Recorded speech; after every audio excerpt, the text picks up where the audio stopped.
Hai sahabat sehat semuanya, selamat datang dan selamat bergabung di podcast RSD Nganjuk yang menyajikan berbagai informasi terbaru dan terkini seputar pelayanan Rumah Sakit Daerah Nganjuk, juga informasi seputar dunia kesehatan lainnya yang tentunya bermanfaat bagi sahabat sehat semuanya. Sahabat sehat, apa sih yang ada di benak Anda ketika Anda mendengar kata operasi?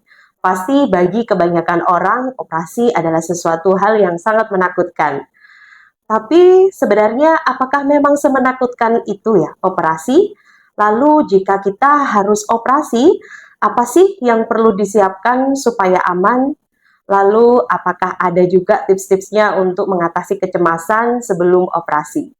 Untuk menjawab itu semua, sekarang saya sudah bersama dengan narasumber kita yang sudah hadir di studio saat ini. Beliau adalah Dr. Raden Kristanto Nugroho, SPAN, selaku dokter spesialis anestesi di Rumah Sakit Daerah Nganjuk ini. Langsung saja kita sapa beliau. Halo dokter, Halo, selamat pagi. selamat Apa kabar pagi. dok? Baik, insya Allah sehat. Dokter Kristanto ini pasti sibuk sekali ya, karena selain menjadi dokter spesialis anestesi, beliau juga menjadi kepala instalasi anestesiologi dan intensif terpadu di Rumah Sakit Daerah Nganjuk ini. Juga penanggung jawab ICU juga ya dok ya? Ya, betul. Ya. Pastinya ini menyempatkan waktu untuk kesini di tengah-tengah kesibukannya. Ya, dokter sudah lama ya dok ya di Rumah Sakit Daerah Nganjuk ini? Saya di Rumah Sakit Daerah Nganjuk ini sejak tahun 2008. Sudah lama ya? Iya. Sejak 2008. Langsung ditugaskan di sini dok PNS atau mungkin sebelumnya di mana? Sebelum waktu dokter umum, saya pernah bertugas di Timur Timur, waktu masih masuk kita masih Republik Indonesia.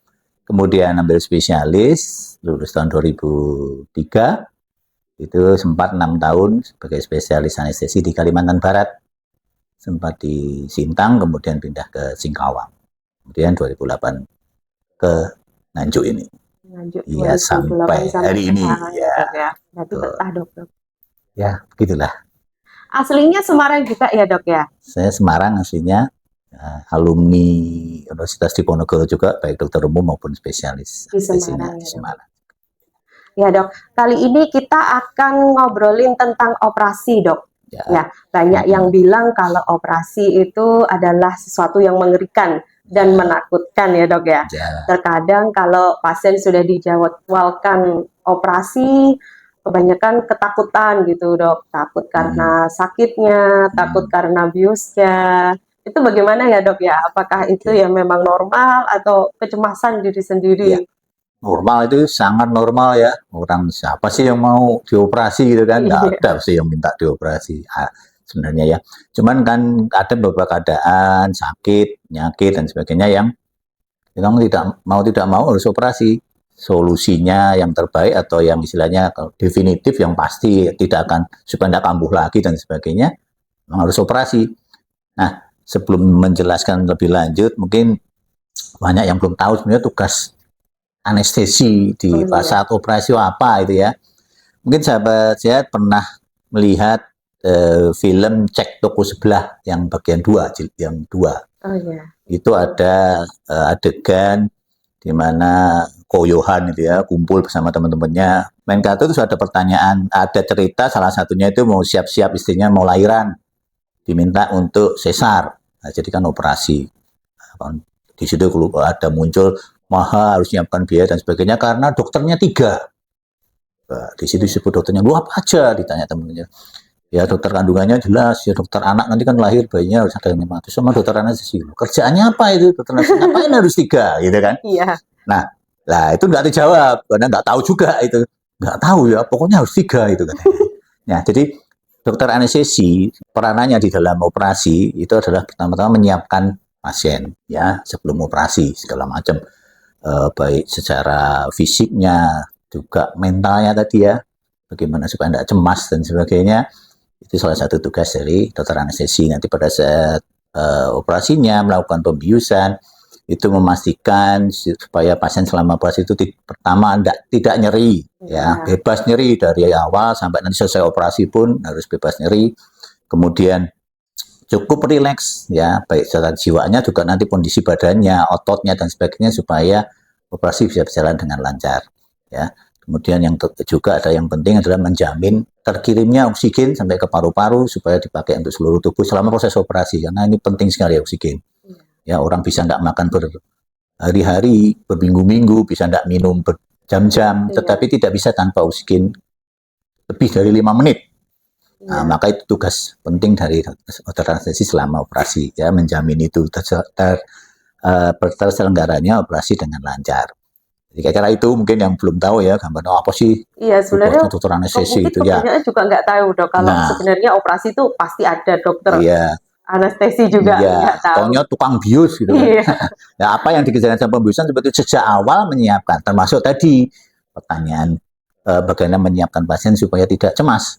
Nah, sebenarnya ya tadi ya normal aja sih kalau mau operasi cemas itu, takut dan sebagainya ya. Sebenarnya sahabat saya bisa menyiapkan diri ya, misalnya di obo nih orang Jawa bilang ya, ini harus operasi gitu ya. Pertama harus yakinkan diri sendiri dulu bahwa ini memang operasi yang harus dikerjakan untuk kebaikan sahabat sehat semua, artinya untuk kesembuhan ya, bebas dari penyakit dan sebagainya. Udah itu harus banyak tanya juga ke dokter ya toh, supaya yakin ini kenapa bisa enggak tanpa operasi dan sebagainya. Itu monggo silakan ditanyakan aja. Iya boleh. Nanti walaupun penjelasan dari dokter yang minta operasi tadi masih dianggap kurang memuaskan, bisa tanya ke dokter yang lain.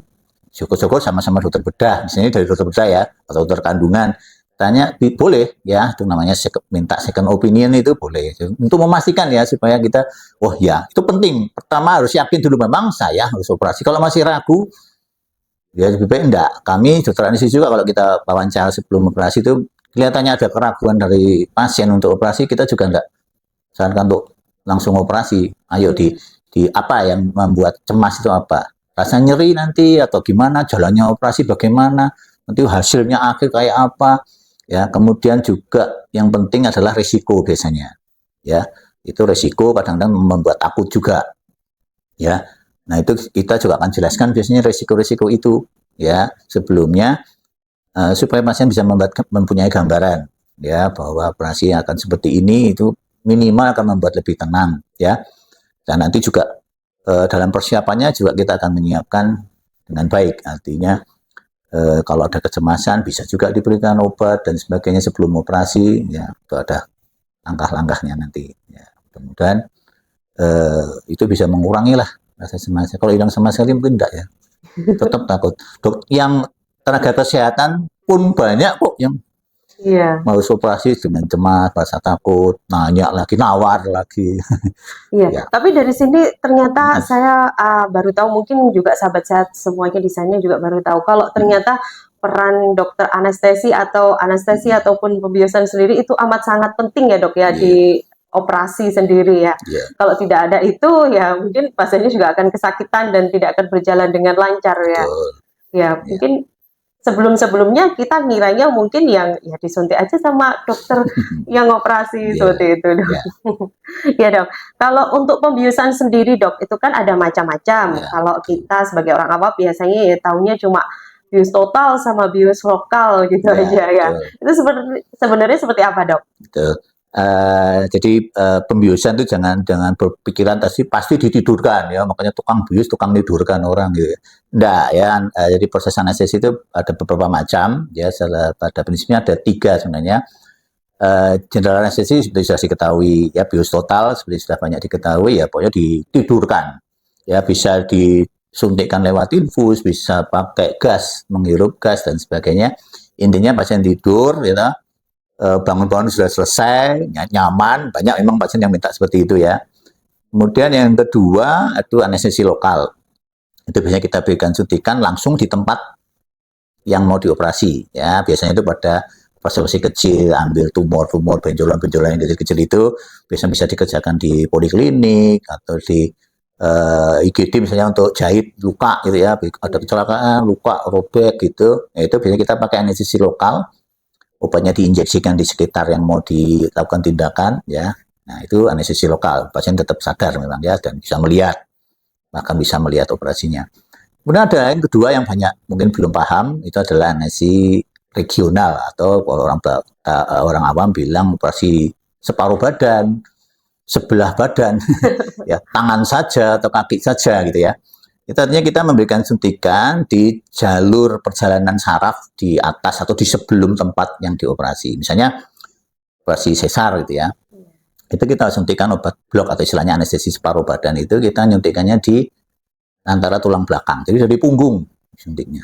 Ya, ada operasi di daerah tangan disuntik di sekitar di bawah di mana tulang selangka sini ya. Itu blok itu namanya regional ya. Jadi separuh badan atau seperempat badan gitu ya. Nah, itu ada seperti itu. Pasien tetap sadar ya. Positifnya atau sisi positifnya itu pasien masih bisa komunikasi dengan dokter bedahnya. Ya, pada keadaan tertentu itu justru diperlukan misalnya pada operasi yang kemungkinan masih ada kemungkinan ada ketemu yang lain-lain. Ya, misalnya dari USG-nya sih ketemunya tumor indung telur misalnya. Tetapi bisa saja pada saat dioperasi itu bisa kemungkinan ada ketemu yang lain-lain. Oh, rahimnya ada benjolan juga, ada miomnya dan sebagainya. Itu masih bisa komunikasi langsung dengan pasien yang akhirnya pasien juga bisa menentukan sendiri. Oh iya, ya dok diambil aja sudah dok. Itu salah satu sisi positifnya ya dengan bius separuh badan seperti itu. Karena kalau itu misalnya di bius total, ya misalnya harus angkat rahim juga ternyata dan sebagainya, biasanya kita minta izinnya akhirnya ke suami atau keluarga yang hadir saat operasi. Memang ada satu operasi harus ditunggu ya. Sebenarnya berarti kalau untuk bius sendiri lebih aman yang lokal apa total dok? Ya. Atau tergantung kondisi gitu? Ya, memang tergantung kondisi pasien ya. Tapi secara umum memang risiko untuk obat atau bius total itu secara umum lebih besar daripada separuh badan atau yang lokal. Karena pada bius total kan obat disuntikkan ini ya, lewat infus atau pakai gas dihirup. Itu akhirnya semua organ tubuh kita itu kena terpengaruh obat itu. Padahal tidak semua orang bisa menerima obat-obat karena keras ya obat bius itu, obat yang keras. Tidak semua orang itu kadang bisa menerima, organ-organnya bisa menerima. Beda-beda. Ya, beda-beda. Ada loh pasien yang dibius total, kemudian ginjalnya terpengaruh, jadi harus cuci darah. Ya emang tidak banyak ya, kasusnya sedikit, tapi bisa, kemungkinan itu bisa. Atau livernya, kemudian jadi kuning badannya, dan seperti orang sakit hepatitis itu. Bisa. Jadi, biasanya kita akan tawarkan, ya kembali ke pasien akhirnya, seperti bius separuh badan. Kalau pasien merasa, aduh saya kok takut tuh. Berarti itu penting lihat. Kalau lihat sih enggak ya, kita akan tutup kain biasanya ya, di atas dada itu ada kain, jadi enggak melihat operasinya karena yang separuh badan tadi biasanya ya untuk operasi badan bagian bawah ya. Perut bagian bawah, kaki itu biasanya kita tawarkan untuk bius separuh badan itu. Itu ditutup tetap, tapi ada pasien yang tetap enggak berani kan. Ya, itu akhirnya kan kembali ke pilihan pasien ya. Semua kita termasuk operasi pun seberapa perlunya operasi, kalau pasien tidak mau kita tentu tidak bisa memaksa ya, karena nanti harus tanda tangan informed consent ya, persetujuan tindakan dan sebagainya, itu harus dengan kehendak bebas, artinya tidak boleh dipaksa ya. Maka kalau ada cemas dan sebagainya ya tanyakan sampai jelas, akhirnya bisa menerima kalau iya atau tidak gitu kan. Saya tidak mau operasi ya sudah, tidak apa-apa, tanda tangan menolak. Ya, kalau tidak mau ya menolak. Artinya kalau nanti terjadi sesuatu karena tidak mau dioperasi ini ya berarti tanggung jawab pasien sendiri. Kalau ini dok, untuk puasa biasanya sebelum operasi pasien diwajibkan untuk berpuasa. Itu kira-kira berapa jam ya dok ya? Dan apa fungsinya dari puasa itu juga? Oke, ya puasa itu termasuk persiapan yang penting ya, yang sangat penting dalam operasi, persiapan menjelang operasi. Karena tujuannya puasa adalah mengosongkan lambung, ya. Karena operasi dalam keadaan lambung yang penuh itu sangat berisiko untuk muntah, untuk keluar lagi, ya naik lagi ke atas keluar. Sementara di atas di ujung saluran pencernaan itu ketemu dengan ujung saluran pernafasan. Nah, jadi risiko muntahan ini akan bisa masuk ke saluran pernapasan, menutup jalan napas sama sekali, bisa itu total, itu sangat berbahaya sehingga udara pernapasan tidak bisa masuk ke paru-paru, itu sama aja kita dicekik itu. Nah, atau kalaupun tidak sampai nutup total ya sampai bisa masuk tuh sampai ke paru-paru, bisa menyebabkan peradangan, bahkan infeksi dan sebagainya. Itu juga sangat berbahaya. Sehingga kita harus menyiapkan pasien untuk sebelum operasi ini untuk puasa. Namanya puasa Itu tergantung ini makanan dan minumannya. Kalau makanan padat itu minimal kita harus sudah berhenti sebelum operasi itu 6 jam. Itu sudah tidak boleh makan makanan padat lagi. Kalau cair yang tidak jernih, apa itu tidak jernih? Ya, contohnya susu, ya, kopi, teh, dan sebagainya itu 4 jam.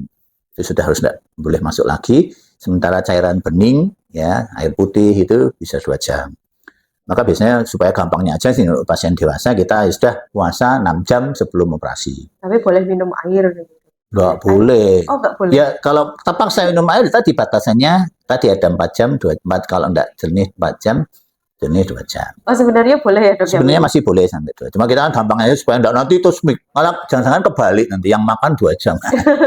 Makanya sudah gampangnya aja 6 jam. Itu pun ya jangan ditambahin sendiri, malah banyak pasien yang nambah sendiri.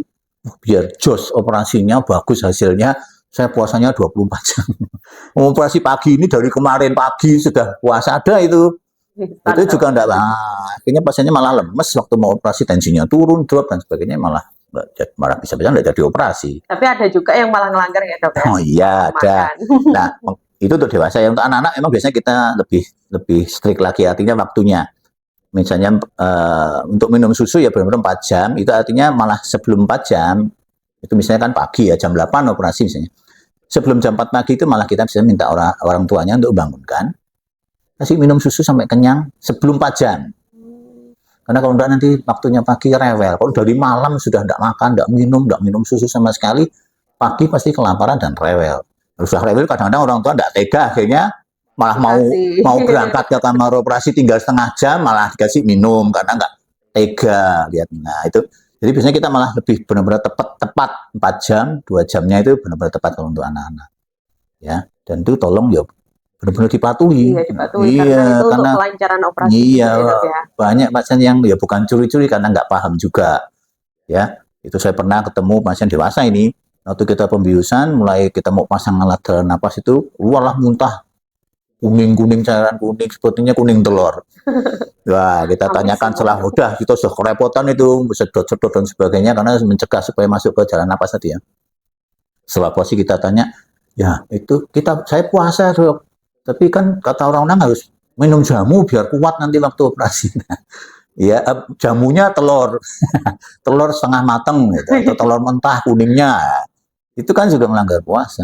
Anak-anak juga ada juga nih kejadian lucu ini anak-anak. Ya sama, kita kok semua sisi perutnya keluar semua. Kita tanya ternyata iya. Yang puasa ternyata orang tuanya. Disuruh puasa yang iya, anaknya puasa nggak tega. Jadi orang tuanya yang puasakan gitu kan. Nah ini bukan ibadah ya. Iya, kayak ibadah bisa digantikan, orang tua enggak kuat puasa digantikan. Ini enggak, karena ini terkait kondisi fisik ya. Jadi maksudnya situasi yang bisa membahayakan ya memang pasiennya, anak-anak ya puasa, makanya kita biasanya beri kelonggaran tadi, minum makannya apa susunya dan sebagainya itu bisa tepat sesuai jamnya, 4 jam 2 jam itu. Kalau 4 jam itu sudah enggak boleh lagi. Jadi sudah 4 jam sudah boleh, sebelum 4 jam sudah boleh minum susu lagi. Sebelum 2 jam tidak boleh lagi minum air putih gitu. Itu hitungan kira-kira mungkin lambung kosong dok ya? Iya, itu pengosongan lambung begitu ceritanya. Kalau makanan padat itu butuh 6 jam lambung untuk mengosongkan. Setelah dicerna itu baru bisa baru jalan lagi turun ke bawah, kosongkan itu 6 jam. Kalau cairan tadi itu karena sesuai fisiologinya lambung. Ya, jadi sebenarnya puasa itu untuk kelancaran juga ya dok ya? Agar tidak muntah waktu itu. Kalau untuk persiapan operasi sendiri kan ternyata banyak ya dok ya. Ada yang harus berpuasa dan juga ternyata ada harus cek lab itu dok. Apa memang harus dilakukan ya dok ya? Kalau untuk tes lab sendiri. Betul.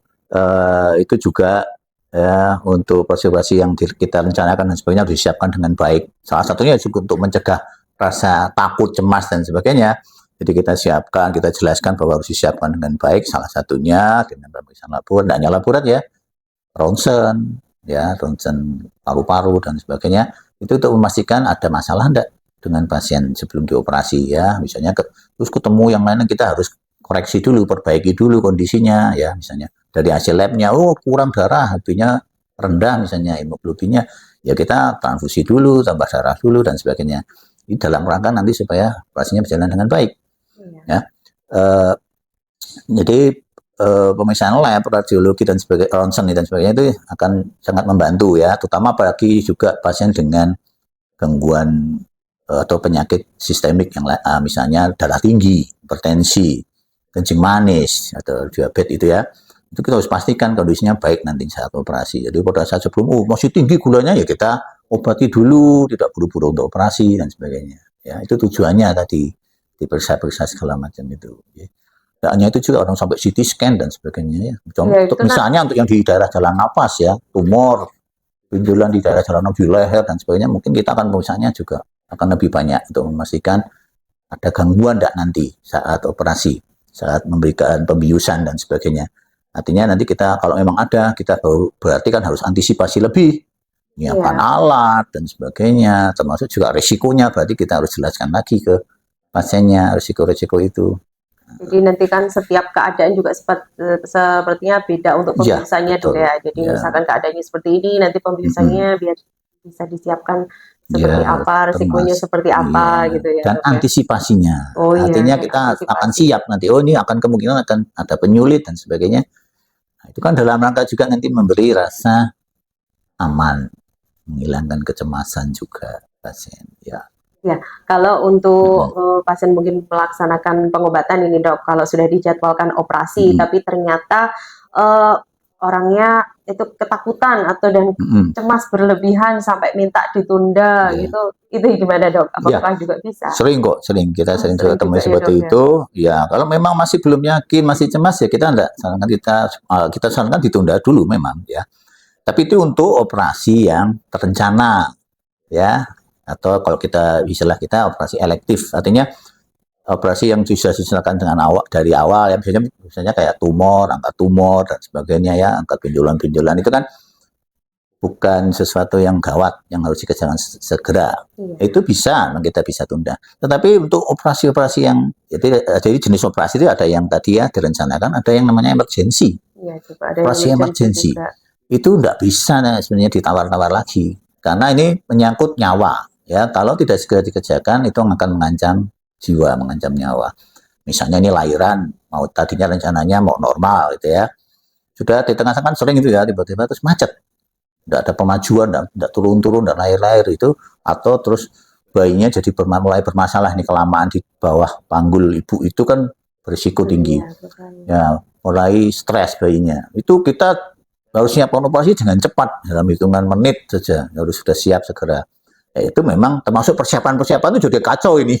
Kita nggak bisa itu siapan seperti yang tadi saya bilang puasa, jelas nggak mungkin, nggak sempat puasa lagi ya. Udah habis baru saja makan minum, terus dibilang, waduh macet ini, diperiksa kok nggak maju-maju misalnya, harus seksio, sesar, gitu ya. Itu persiapannya ya seperti itu dan itu ya kita akan sarankan untuk tidak ditunda karena sangat berbahaya bagi bayinya nih, terutama yang pada kasus ini misalnya ya, bayinya bisa meninggal nanti kalau dibiarkan tidak segera dikeluarkan lewat sesar. Nah itu ya persiapan otomatis ya tidak bisa seperti yang tadi. Ya, itu juga kita tidak sarankan untuk ditunda. Ya, kalau ditunda, ya, lagi-lagi tadi tanda tangan berarti menolak operasi, tidak mau tetap maksa mau lewat jalan normal gitu ya. Ya nanti kalau jalan apa sudah kita jelaskan resikonya. Yang ditunda itu yang direncanakan tadi.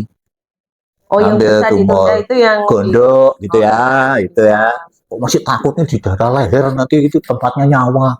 Itu kan. Kalau kayak hemoroid gitu. Ya, sama ya wasir, hernia. Ada jadwal-jadwalnya. Ya, itu bisa. Kalau memang masih belum yakin, masih belum pede untuk operasi, monggo lebih baik jangan dulu daripada nanti menjalani operasi dengan itu nanti akan banyak efek sampingnya ya. Bisa mimpi buruk yang macam-macam lah. Kalau untuk ada nggak sih dok efek sampingnya kalau habis pembiusan itu sendiri dok? Ya, ya jelas ada ya. Saya bilang untuk mual muntah itu juga termasuk ya dok? Termasuk ya, apalagi untuk general anestesi itu karena tadi saya bilang obatnya ke seluruh tubuh ya semua bisa kena, bisa banyak efek samping. Mual salah satu yang paling sering juga ya, samping ya nyeri ya. Jadi kan memang itu otomatis ya karena operasi masih namanya diiris, pasti ada nyeri.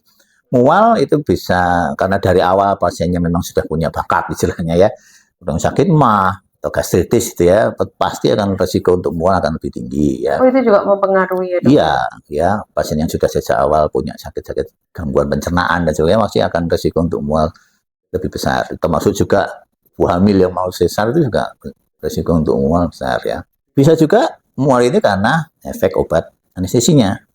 Ya, karena obat anestesi ada beberapa yang sifatnya seperti melumpuhkan otot ya, membuat lemas otot dan sebagainya, itu juga akan melemahkan cincin yang tadi saya bilang ya, di atas lambung ada cincin yang untuk nahan isi perut kita tuh, isi lambung kita supaya tidak naik, tidak muntah, itu bisa menjadi lemas karena obat-obat anestesi. Sehingga risiko untuk tumpah, untuk keluar itu tinggi. Itu membuat pasien juga mual ya. Jadi termasuk tadi kondisi pasien tidak puasa, otomatis akan lebih besar itu risiko mual dan muntah, tidak hanya mual, sampai muntahnya ya, itu sampai ke setelah operasi juga risikonya besar. Pasien yang tidak puasa otomatis risiko muntah pasti lebih besar, setelah setelah operasi pun juga ya. Ketakutan mungkin di operasi ternyata juga ada juga ketakutan bius ini termasuk mual itu tadi. Resiko tapi ya, ini kalau efek samping ya. Kalau misalkan memang harus menjalani operasi ini, Dok, kira-kira ada nggak sih, Dok, tips-tipsnya biar kita nggak takut atau mungkin bisa operasi dengan aman gitu, Dok? Ya, ini perlu diketahui juga mungkin ya untuk semua sobat sehat ya, baik untuk diri sendiri atau keluarga mungkin yang mau operasi ya, mungkin bisa disampaikan. Jadi pertama untuk supaya tipsnya supaya merasa tenang gitu ya, tidak khawatir, tidak takut. Ya, pertama itu persiapan keyakinan. Ya, keyakinan diri bahwa memang operasi ini penting ya, untuk kesembuhan saya, untuk kesembuhan, untuk kesehatan ya. Kita harus yakin dulu, kan nggak yakin repot nanti ya. Sudah berangkatnya itu sudah dengan tidak yakin ya, jadi pasti akan cemas, takut ya. Semua yang jelek-jelek akan masuk semua. Kalau tanya ke orang yang didengarkan yang jelek-jelek pasti. Kalau sudah nggak dari awalnya tidak yakin ya. Jadi percuma kalau tidak yakin terus tanya. Kita nanya ke orang apa yang pernah operasi, pasti yang mau didengar itu yang membuat tambah tidak yakin. Jadi harus yakin dulu. Kalau tidak yakin tanya dulu ke dokter yang minta operasi, nanti ke kami, ke anestesi juga tanyakan semua yang tidak jelas tentang apa aja, rasa sakitnya, tindakannya, gimana segala macam, suasananya di kamar operasi ya. Itu harus yakin betul. Cara pembiusannya, milih yang mana, saya tidak yakin dengan bius separuh badan misalnya. Ya sudah, oke, kita bius total ya dengan resikonya kita sudah jelaskan seperti tadi. Bisa juga ya, Dok, ya, berkonsultasi tentang bius juga. Boleh. Boleh juga. Bisa. Boleh ya. Terus tentang resiko itu banyak juga yang takut resikonya dijelaskan begini-begini ya. Kita sebagai dokter tuh mau tidak mau memang harus jelaskan resiko ya. Ada yang namanya resiko medis. Ya, resiko medis itu ada tindakan-tindakan memang secara pengalaman ya. Penelitian-penelitian pun itu akan kemungkinan itu muncul. Seperti tadi ya, lahiran sesar misalnya, operasi sesar. Pada saat operasi itu bisa saja di tengah-tengah operasi itu kemudian rahim itu gagal untuk kontraksi, mengecil kembali. Itu sering itu terjadi sehingga harus diangkat rahimnya. Karena kalau dibiarkan lemes gitu ya, ngelempret gitu ya, itu akan perdarahan hebat. Tidak berhenti-berhenti. Maka biasanya pilihannya ya saat itu juga bisa diangkat rahimnya. Nah, itu kan orang kayak nggak tahu loh, ini mau lahiran kok jadinya malah rahim saya diangkat. Dibilang itu malpraktek. Ya misalnya, ini contoh yang kemungkinan seperti itu ya. Itu bukan, itu namanya resiko. Pada saat orang melahirkan, nggak sesar pun, melahirkan biasa itu selalu ada resiko, terus gagal untuk kontraksi. Ada yang lahiran normal karena gagal, terus masuk kamar operasi, emergency jadinya operasinya untuk mengangkat rahimnya. Karena kalau enggak, dia akan kehabisan darah. Ya. Nah, itu risiko medis. Itu akan selalu kita sampaikan. Ya, operasi apapun biasanya ada risikonya. Ya, biasanya kalau Pak tetap takut, wah kok gitu, apa nggak usah operasi aja, Dok. Ya gini, namanya risiko, orang hidup itu selalu ada risiko. Saya bilang gitu kan. Biasanya saya bilang gitu, sampaikan. Bapak, Ibu ini misalnya naik kendaraan di jalan, risikonya apa, Pak, Bu? Apa, Mbak? Jadi kecelakaan. Bisa sampai meninggal? Iya, bisa. Oh, banyak tuh kejadian kecelakaan meninggal. Terus apa kalau gitu terus tidak keluar kemana-mana? Ya, nggak bisa tidak juga ke jalan, nggak naik kendaraan, kan ya enggak lah, tetap jalan kan. Ya, jadi resiko itu kan enggak selalu terjadi. Ya.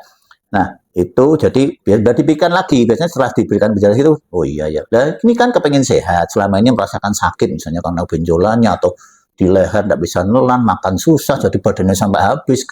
Ya, itu kan mengganggu, sangat mengganggu. Ya, mikirkan manfaatnya lebih besar daripada resikonya belum tentu. Kalau manfaat hampir bisa dipastikan lah, kalau nanti diambil nanti akan nyaman Sehat. lagi, bisa sehat lagi, pulih lagi. Nah, biasanya kalau kita jelaskan seperti itu, pasien bisa lebih menerima ya tentang risiko. Ya, nah, itu terkait persiapan. Ya, kemudian persiapan pasien sendiri nanti sudah mulai jelang hari operasinya, puasa dan sebagainya kita sudah siapkan ya, antisipasi. Kami sendiri sebagai tenaga kesehatan juga akan menyiapkan antisipasi tadi kalau misalnya ada masalah-masalah di pasiennya ya sudah kita antisipasi.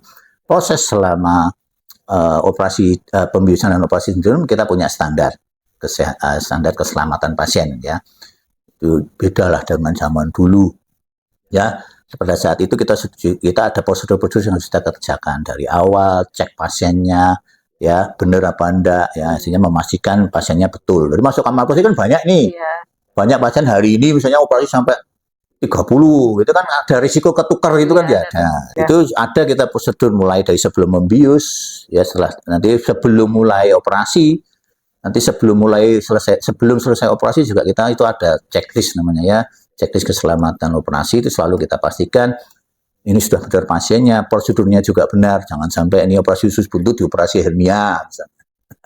Ya kan bisa saja karena di dalam kamar operasi banyak ruangan, kami aja punya 5 kamar operasi, kemungkinan tertukar itu kan ada, itu selalu kita pastikan untuk aman.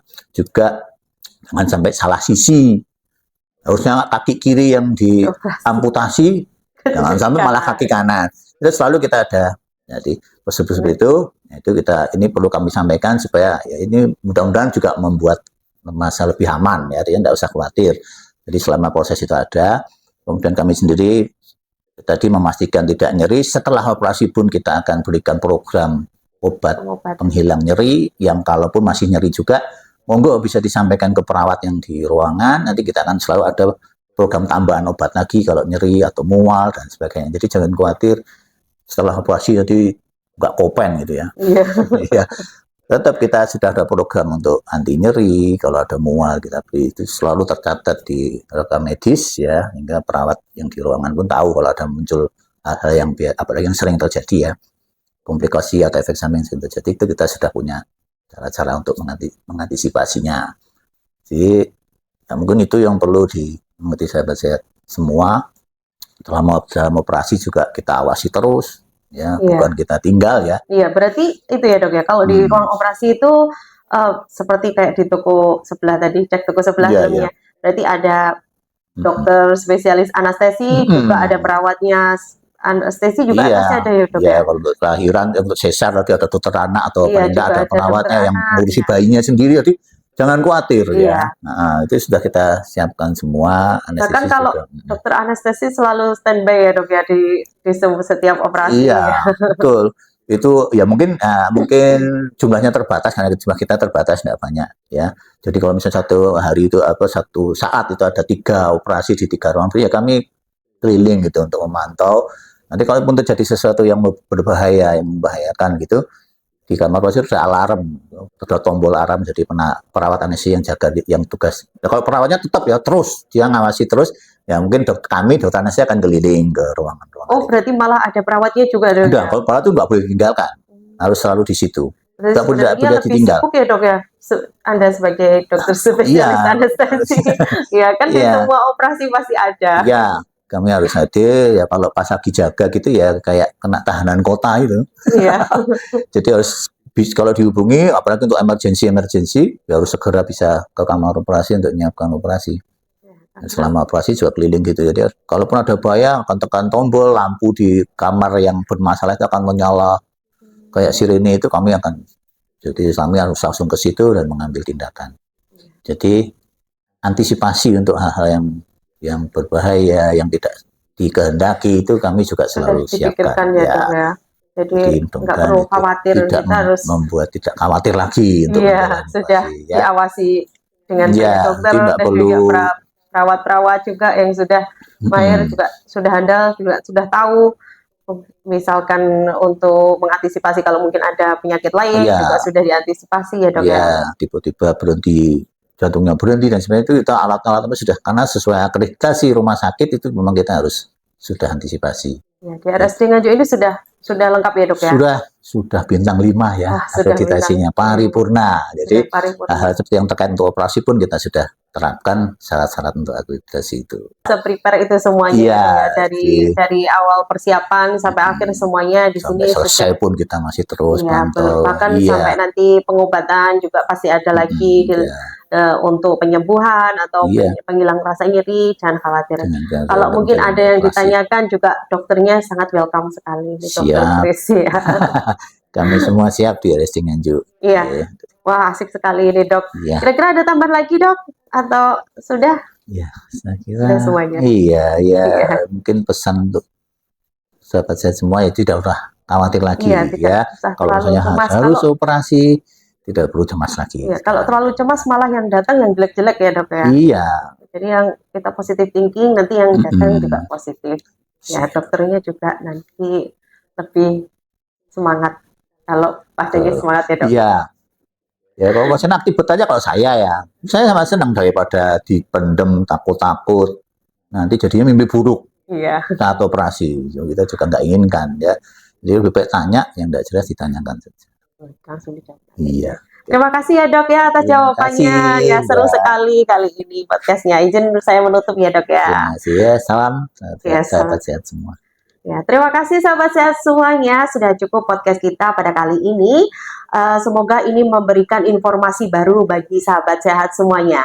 Apabila ada yang mau ditambahkan atau mungkin mau bertanya seputar podcast kita pada hari ini, bisa ditambahkan di kolom komentar ya. Ya, akhir kata saya ucapkan terima kasih. Sampai jumpa lagi di podcast-podcast berikutnya. Salam sehat selalu. RSD Nganjuk. Yes, I care.